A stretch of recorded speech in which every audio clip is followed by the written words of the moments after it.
মৃত্যু নামক যন্ত্রণা এমন কঠিন।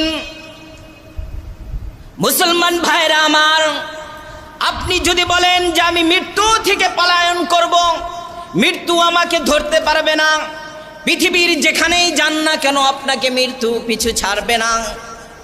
আল্লাহ রাব্বুল আলামিন সূরাতুর রহমানের মধ্যে সুস্পষ্ট বর্ণনা করেছেন, কুল্লু মান আলাইহা ফান ওয়া ইয়াবকা ওয়াজহু রাব্বিকা যুল জালালি ওয়াল ইকরাম।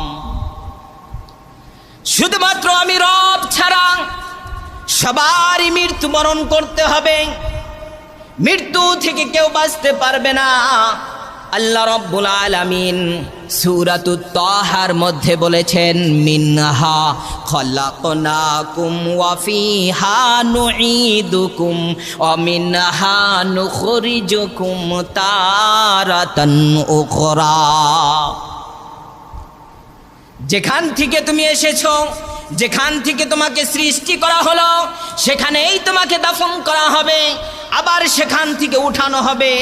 তোমার রাখতে হবে স্মরণ, যেখান থেকে সৃজন তুমি সেখানেই দাফন, সেখান থেকে উঠতে হবে রাখিও স্মরণ। আল্লাহ রাব্বুল আলামিন বলেন সূরাতুল আলে ইমরান,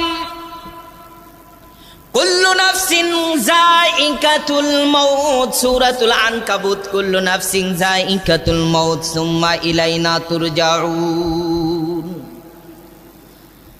রব্বুল আলামিন বলেন সূরাতুত তাহার মধ্যে, মিনহা খলাকনাকুম ওয়া ফিহা নুঈদুকুম ওয়া মিনহা নুখরিজুকুম তারাতান উখরা। রব্বে কারীম বলেন, ইন্নাকা মাইয়িতুন ওয়া ইন্নাহুম মাইয়িতুন। প্রসিদ্ধ সূরা আমরা জানি সূরাতুল মুলক। আল্লাহ রাব্বুল আলামিন বলেন, তাবারাকাল্লাযী বিয়াদিহিল মুলকু ওয়া হুয়া আলা কুল্লি শাইইন কাদির।